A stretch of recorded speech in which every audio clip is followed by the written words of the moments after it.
unbelievable true story that really happened to me. This happening completely changed my whole life. Now, I'm not who I used to be anymore. One day 5 years ago, I was watching YouTube as usual. While scrolling down through my recommendeds, I found a thumbnail of a YouTuber who looked exactly the same as me. Hugely surprised, I clicked it. To my surprise, the YouTuber in the video had my face. I mean, his eyes, nose, mouth, and even the shape of his nostrils looked just like mine. Also, his voice, the way he smiled, the shape of his eyebrows, and the spots on his face looked exactly the same as mine. When I first saw the video, I thought maybe I had uploaded it and had some partial amnesia or something. But obviously that didn't make sense. How could I have made that many videos and not remember them? I showed it to my parents and friends. I told them it wasn't me, but they just laughed at me, saying things like, "Don't be ridiculous. So what, is this your doppelganger?" No matter how hard I tried to explain, they didn't believe me. They just kept giggling watching those videos. They were completely convinced that the YouTuber in the video was me. I asked my mom if I had a twin brother or something, but she said, "Are you making a prank video or something like that? Oh, you really are a YouTuber." Well, even if I had a twin, that wouldn't actually explain anything. Even twins don't look exactly the same. Suddenly I wondered if someone made a composite with computer graphics using my face image. But why? I'm not a celebrity or a handsome guy. Why would anyone use my face? I'm just an ordinary dude. So I sent an email with my picture to the YouTuber to figure out the truth. Who are you? Why are you using my face? Or is that really what you look like?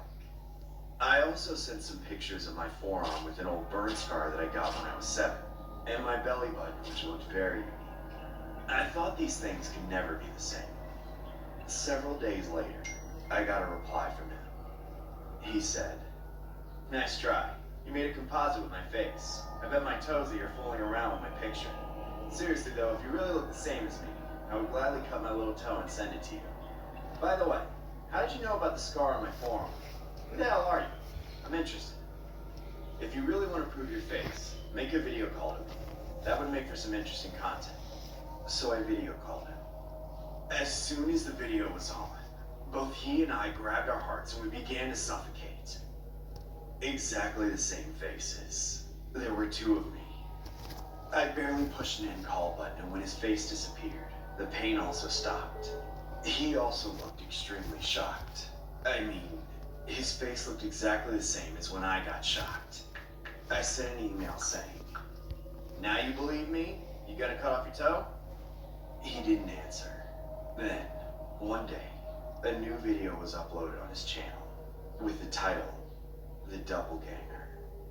When I found it, I got goosebumps all over, but I couldn't help but check it out. In the video, he kept gazing at the camera with an expressionless face for a while. Then, with a bizarre smile, he picked up a mirror and began to stare at himself inside of it. He kept staring at himself for almost an hour, laughing like crazy.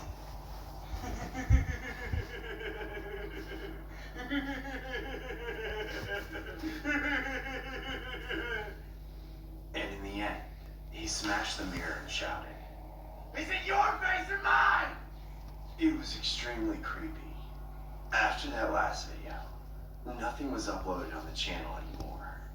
Even several weeks since that day, there wasn't any new content uploaded. I got nervous. What if something bad happened to him? A few days later, I got a call. When I picked up the phone, my heart sank. "Hello, sir. This is Officer Ackles. Is this Mr. James speaking?" Yes, this is James. Any problem?" I asked in a shaky voice. What the police said next made me feel like my heart dropped to my feet. "James, a man with the same name as you is missing. We found he recently communicated with you through email. We're now tracing him and he boarded a flight to the US. Can you tell us anything about him?" I was shocked again. Not only his face, but also his name was the same as mine. According to the police, they found a notebook at his house which was written like this: May 12, 2017. It feels like I've been disappearing from the world since I met him. My face in the mirror is getting shadowed by the black like a black hole. The mirror doesn't show my face anymore. May 15th, 2017. I'm losing my sense of identity. Even when somebody calls my name, I don't know whether they're calling me or somebody else. I really don't know who I am anymore. May 27th, 2017. Yesterday I threw up blood and was carried to the emergency room. The doctor said my organs were rotting. He didn't know why this was happening to me or how to treat it. He just looked at me helplessly. June 3rd, 2017. Today I suddenly passed out on the street while walking. I was really lucky to get CPR from a passerby. He said my heart wasn't beating for a while. June 5th, 2017. In bed, I saw a creepy black figure standing in front of me. Standing still, the figure said, "You saw what you shouldn't." June 6, 2017. Things to do this week. 1. Find other me. 2. Get rid of him. With this last memo, there was no more writing, and it was assumed he left home right after this. However, a thought had suddenly struck me. I had emailed him my home address. As I couldn't even imagine what was going to happen, I began to panic.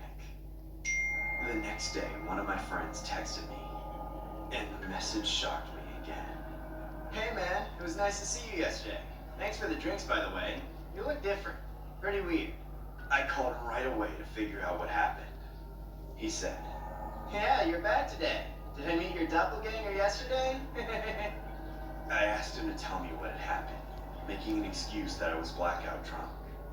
Then he said, Are you kidding me? We giggled and chatted. We looked at the pictures we took before your home. Dude, how did you not know your way home? I was totally worn out after taking you to your house.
Your journey is defined by your strength. Make every step count with B-Cal K2 to help prevent osteoporosis. At that moment, it felt like the world stopped. I was unable to say a word. My ears began to ring, and my friend's voice asking whether I was okay just sounded like buzzing. I knew that man was coming to me, and I became engulfed in fear. I rushed into my room and closed the door.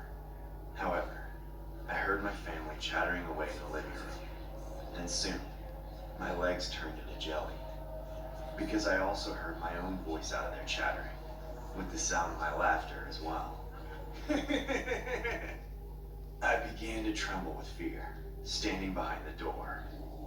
After a while, I heard footsteps coming up to my room, closer and closer. Then, the door handle was turned slowly and the door opened, and there was him. No, me, standing at the door. I stood speechlessly, face to face with the other me. He grinned and walked towards a full-length mirror in the room. Then, he gazed in the mirror at his face, and my face, alternately. He repeated that faster and faster and began to gasp for breath. I can't fucking see myself in the mirror anymore! He shouted like this and suddenly rushed towards me with a horrible shriek. Ah! I fell on my back and he shouted while choking me. Why me? If it's between me and you, then you gotta die. It makes sense that way. Bullshit! Get off of me! Please, we need to talk! I was almost fading away. And then, he suddenly stopped and fell down on the floor. He rolled over and over, grabbing his face and howling in pain. His eyes began to swell as if they were going to pop, and his nose bled from both nostrils. His face got twisted and distorted. I also heard the awful sound of his jawbone falling off, and the crunching sound from the bones all in his body. I screamed, absolutely paralyzed by that dreadful scene. While he was screaming and rolling over, the sound of his bones and tendons being broken. But soon, he went deadly silent. When I looked at him, his face had turned into a completely different look and he already stopped breathing. I called 911. Since his face was awfully disfigured, the police had great difficulties in identifying him. Besides, his fingerprints were exactly the same as mine, which totally made the police confused. The police searched his house and his belongings thoroughly and got in touch with his friends and acquaintances. But all of them said they didn't know him. After all this, it was closed as an unsolved case, without any result. To this day, I had no idea who he was. Nobody in this world knows who he was. A long time has passed since then, but I still suffer from nightmares. In the dream, he or I come closer and squeeze my throat. I suffer from that pain to death. Then, when I'm almost at my last gasp, I barely awake from the nightmare. I haven't been able to look in the mirror since then. I'm going to get plastic surgery soon. That may be the only way out from this nightmare.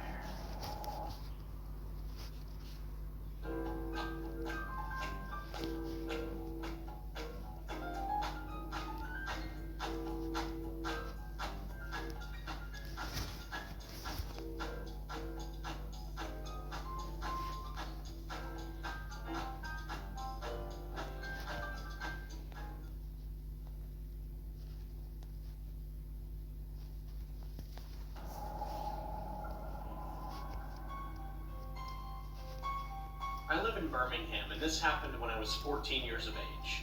My house was situated in the suburban area right next to a dense forest.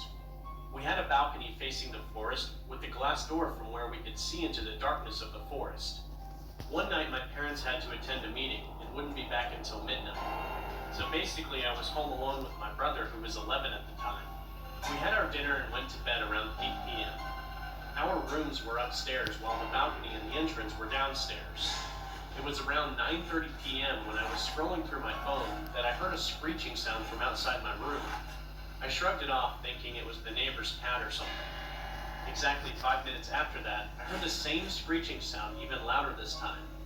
I immediately checked up on my brother, who was sound asleep. I went downstairs and found out that it was coming from the direction of the balcony. And when I walked towards it, the sound got louder. I walked closer and took a look at the glass door. What I saw shook me to this day. There were two men. One of them was cutting the other's arm and using his blood to write something on the glass with the same knife. Exactly at that moment, when they saw me, both of them started banging on the door. I was paralyzed with fear, and in spite of that, I ran to my brother's room and shook him up. He saw the fear in my eyes. We jumped from the window of his room. Luckily, it was on the first floor. We heard the sound of glass shattering as we jumped. Both of us ran until we reached the neighbor's house and called the cops. The cops arrived 20 minutes later. All of us went back to our house to check what had happened. I explained everything to the cops and they searched the whole house but found absolutely nothing except for the broken glass door. I still don't know to this day what would have happened if I hadn't been alert enough, and what those men planned on doing with us. This happened to me yesterday. I'm Darshana, and I'm 13 years old. And I'm a girl that loves to go on adventures. I love soccer and dance, and I've won a lot of awards for them. My building is a 6-story building, so we had a dental clinic on the first floor. So they had to go down where the tools were kept, and there was a short circuit in the building, and a fire happened. And all the tenants in the building ran out. The police and firefighters came to help, and they rescued 4 people from brother and 4 friends. We were just a little away from the group, and I'm the biggest among